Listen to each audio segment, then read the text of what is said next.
Hello बच्चा party. आज हम करेंगे हमारे ज्योग्राफी का चैप्टर नंबर 4 एग्रीकल्चर को स्टार्ट। बड़ा छोटा सा सिंपल सा चैप्टर, छोटा सा तो नहीं है पर हाँ बड़ा सिंपल सा चैप्टर है। इसमें आप इस चैप्टर को पढ़ने के बाद एक किसान ही बन जाओगे आप लोग भी, ठीक है। अब इस चैप्टर में हम मेजरली 5 टॉपिक्स को पढ़ने वाले हैं। सबसे पहला है टाइप्स ऑफ फार्मिंग, यानी कि फार्मिंग के क्या क्या टाइप्स होते हैं। दूसरा आपका क्रॉपिंग सीजन, क्या किन किन सीजन में क्रॉप्स उगाई जाती है। फिर है मेजर क्रॉप, फिर आपका टेक्नोलॉजिकल एंड इंस्टीट्यूशनल रिफॉर्म्स, और उसके बाद आपका आता है भूदान एंड ग्रामदान मूवमेंट, ठीक है। सबसे पहला टॉपिक है टाइप्स ऑफ फार्मिंग। चलो इसको स्टार्ट करते हैं। अब देखो इसमें 3 मेजर टॉपिक्स है। एक है प्रिमिटिव, एक है इंटेंसिव सब्सिस्टेंस फार्मिंग और तीसरा है आपका कमर्शियल फार्मिंग, ठीक है। ये 3 टॉपिक्स हैं। इन तीनों टॉपिक्स को पढ़ने के बाद ये हमारा टॉपिक खत्म हो जाएगा। अब देखो प्रिमिटिव सब्सिस्टेंस फार्मिंग से हम क्या समझते हैं। इसका मतलब होता है ऐसी फार्मिंग जो सिर्फ हमारे अपने लिए करी जाती है, यानी कि ऐसी प्रोडक्शन जो सिर्फ हम सेल्फ कंजम्पशन के लिए करते हैं, ठीक है। अब इसमें मेजरली क्या होता है कि आप ना कोई भी मॉडर्न टेक्नोलॉजीज का इस्तेमाल नहीं करते, यानी कि फर्टिलाइजर्स, HYV सीड्स, इन सब का इस्तेमाल नहीं करते। बहुत ही देसी सा रहता है ये, मतलब कि पेड़ों को काट के जला दोगे, उनकी जो राख बनेगी उसको एज अ मेन्योर यूज करोगे, ठीक है। आज भी ट्राइबल इलाकों में सबसे ज्यादा प्रिमिटिव सब्सिस्टेंस फार्मिंग ही होती है। उसके बाद आपकी आती है इंटेंसिव सब्सिस्टेंस फार्मिंग। अब इंटेंसिव सब्सिस्टेंस फार्मिंग से हम क्या समझते हैं, ये भी अपनी ही कंजम्पशन के लिए करी जाती है। हम किसी और को नहीं देंगे, हमारे अपने लिए ही होगा, लेकिन हायर स्केल पे, यानी कि जमीन जो होगी थोड़ी सी छोटी होगी अगर हम प्रिमिटिव सब्सिस्टेंस से कंपेयर करें तो, लेकिन उसमें जो फार्मिंग होगी, उसमें जो प्रोडक्शन होगा वो बहुत ज्यादा होगा। ये ज्यादा क्यों होता है, क्योंकि इसमें मॉडर्न टेक्नोलॉजीज का यूज करा जाता है। अब देखो बेटा, मैं हूं, मेरे भाई बहन भी है, और मेरे मम्मी पापा की जो जमीन है वो किसके पास आएगी, मेरे पास और मेरे भाई बहनों के पास। अब हम सबके पास से वो किसके पास जाएगी, हमारे बच्चों के पास।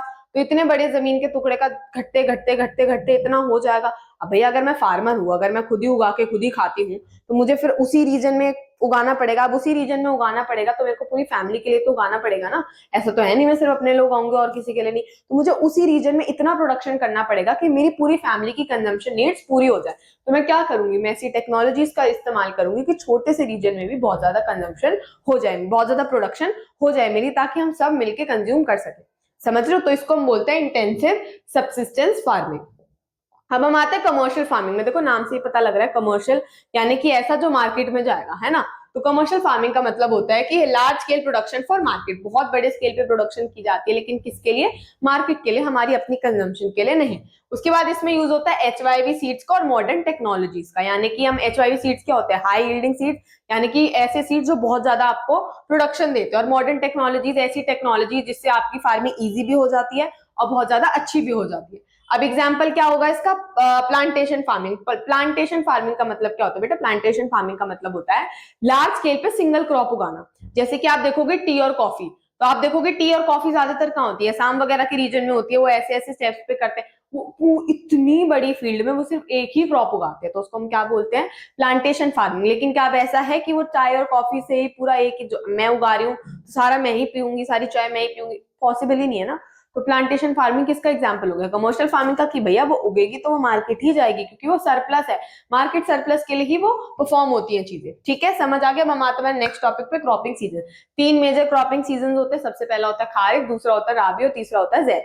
मेजर 2 ही होते हैं, खारिफ और राबी। जैद तो थोड़ा छोटू सा है। अब खारिफ सीजन में क्या होता है, ये मानसून के टाइम पे इसमें हम लोग फसलों को, सीडों को डालते हैं, उगाने की प्रक्रिया को शुरू करते हैं। उसके बाद हार्वेस्ट कब करते हैं हम, सितंबर और अक्टूबर के महीने में, ठीक है। मतलब कि उगाया हमने मानसून के टाइम पे और काटेंगे हम उसको सितंबर अक्टूबर में। अब इसमें वाटर का जो मेजर सोर्स होता है वो क्या होता है, मानसून, यानी कि हम बारिश के टाइम पे इन सबको उगा रहे हैं। तो इसका मतलब क्या है, पानी कहाँ से लेगा वो, इरिगेशन कहाँ से होगी उसकी, पानी से, बारिश से।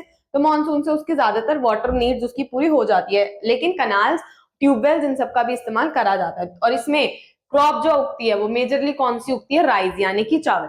उसके बाद आपका दूसरा आता है राबी सीजन, ठीक है। राबी सीजन में हम लोग क्या करते हैं, कब उगाते हैं, हम लोग सो करेंगे सीड्स को अक्टूबर नवंबर के टाइम पे, और उसके बाद हार्वेस्ट कब कर देते हैं, मार्च और अप्रैल के टाइम पे हार्वेस्ट कर सकते हैं। अब इसकी वाटर नीड्स कैसे पूरी होती है, ट्यूबवेल्स, ग्राउंड वाटर, कनाल्स, इन सबसे इसकी नीड्स पूरी करी जाती है। और इसमें मेजरली जो क्रॉप्स उगाई जाती है वो आपकी वीट्स वगैरह रहते हैं।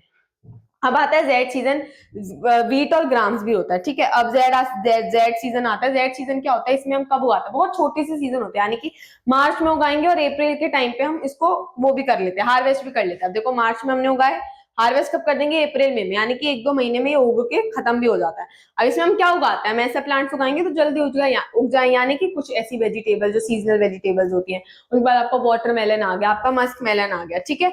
अब इसका जो मेजर होता, अब इसमें पानी की सबसे ज्यादा कम तंगी होती है, समझ रहे हो ना इसमें, क्योंकि भाई बारिश के टाइम पे, उसके गर्मियों के टाइम पे क्या ही आप पानी का सोर्स बना सकते हो? पानी तो हमें बहुत चाहिए होता है गर्मियों में, तो इसका सबसे ज्यादा कम इसमें पानी होता है।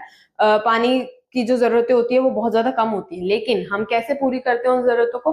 ग्राउंड वाटर से, कनाल से, ट्यूबवेल से, इरिगेशन सिस्टम, बहुत सारे इरिगेशन सिस्टम होते हैं जिनका हम इस्तेमाल पानी देने के लिए करते हैं, ठीक है। अब हम देखते हैं हमारा नेक्स्ट टॉपिक।